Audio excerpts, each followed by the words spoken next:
Welcome to the Save 2 Alarms tutorial. This short video introduces the safety features of the Save 2. When an alarm condition is activated, an audio and visual alarm are triggered. The visual alarms will light up in the alarm dashboard at the bottom of the user interface. The audio alarms are transmitted from a piezo located next to the power jack. On the back, there is a quick alarm troubleshooting guide that lists the most common conditions that trigger each alarm. The best way to learn the alarms is to practice.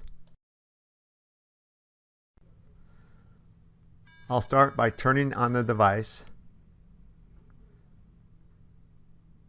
After selecting the height of the patient, disconnect one of the 3 tubes from its port. This will trigger a disconnect alarm. You can mute and unmute the audio portion by hitting the mute toggle button. If the alarm is muted and a new alarm is triggered, the audio alarm will once again become active.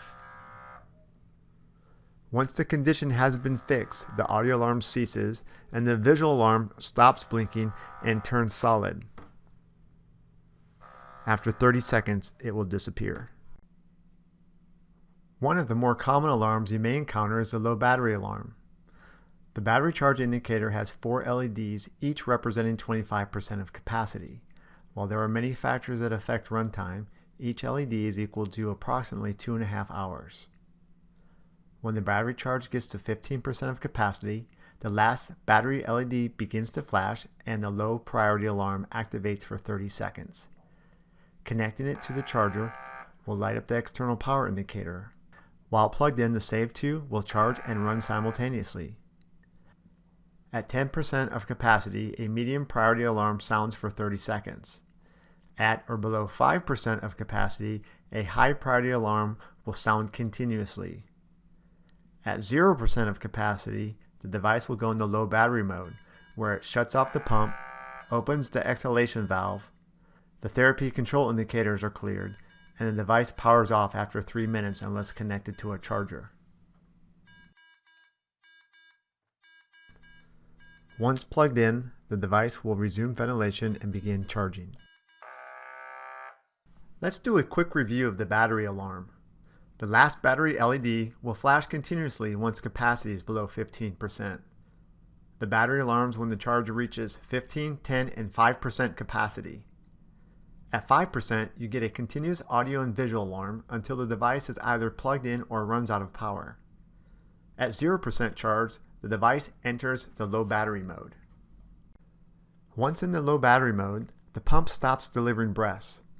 The exhalation valve opens, the setting indicators turn off, and the high priority alarm continues for 3 minutes before the device shuts down.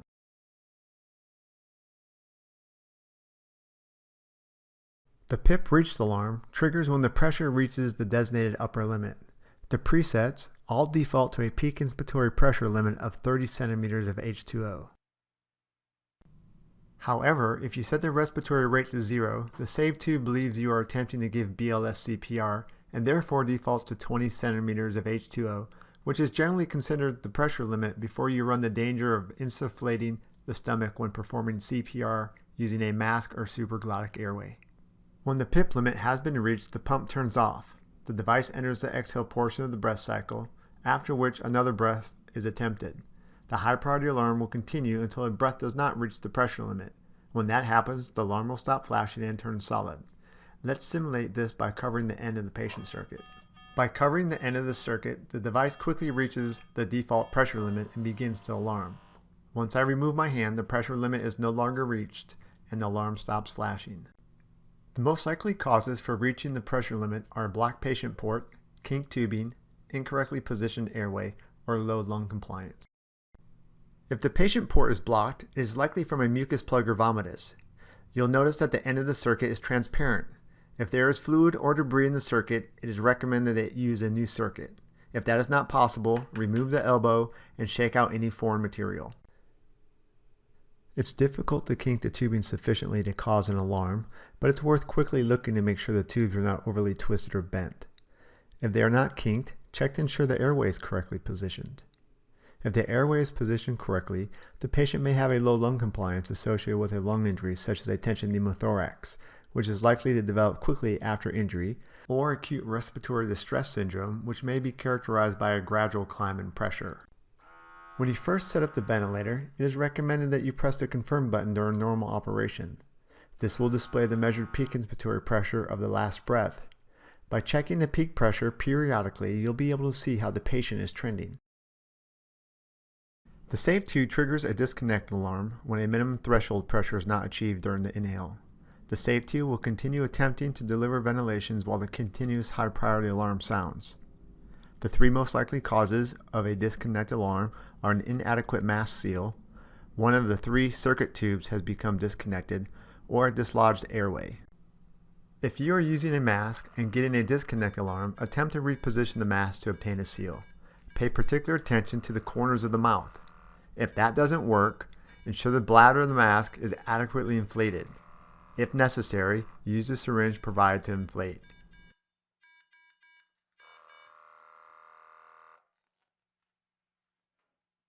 Even after the disconnect alarm stops, you should always verify adequate chest rise.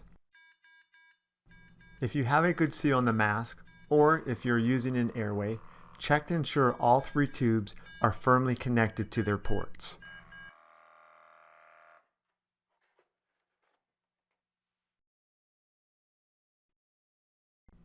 If you're using an airway and you've already confirmed the circuit tubes are firmly connected, verify proper placement of the airway.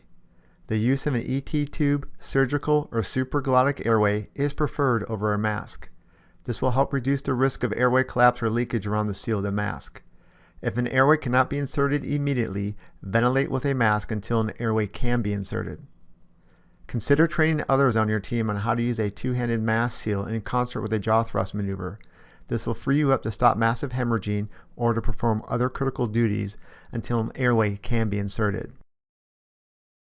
The high minute volume indicator signifies that the settings would result in a minute volume greater than 8 liters.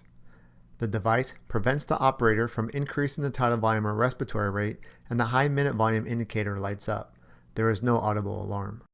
Let's take a quick look at how this works. If you wanted to give your patient 600 milliliters at 12 breaths per minute, you might start by selecting the 6-foot preset and then modifying the settings. If you start by increasing the tidal volume to 600 milliliters, the device will only let you get to 570 because that's the highest tidal volume supported at 14 breaths per minute. The solution is simple. Always start by decreasing one setting before increasing the other. In this example, you would simply change the respiratory rate from 14 to 12 before increasing the tidal volume from 470 to 600. The breath alarm is a reminder that it has been 30 seconds since the last manually triggered breath. This alarm is only active when the respiratory rate is set to 0. This may happen while giving BLS CPR.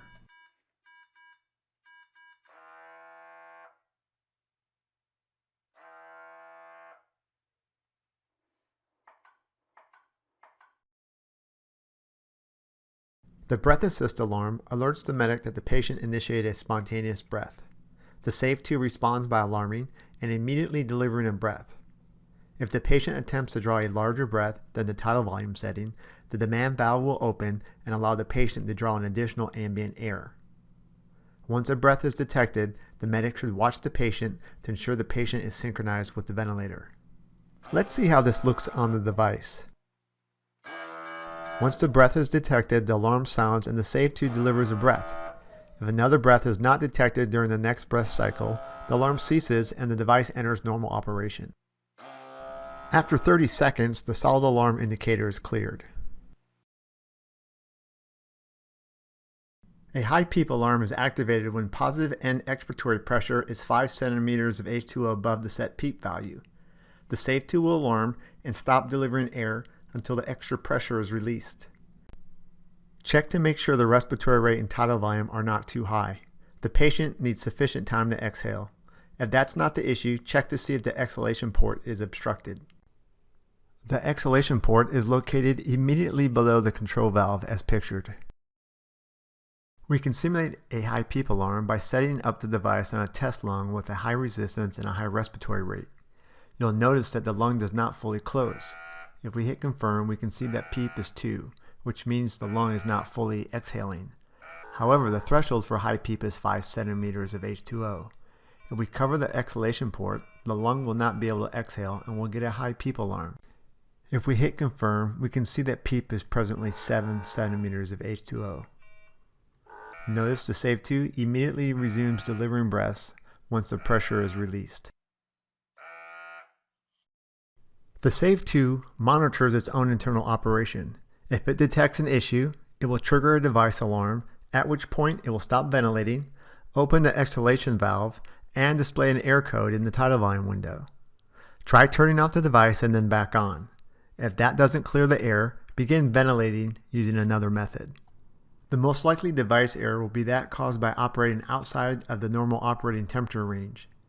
An E13 error is caused by operating below 10 degrees C, and an E16 error is caused by operating at temperatures above 60 degrees C. For any other error, including an E15 error, which is a battery malfunction, have the ventilator serviced before using it. This concludes the Save 2 alarm training video. We hope this has been helpful. Please post your questions and comments. Thank you for watching, and thank you for your service.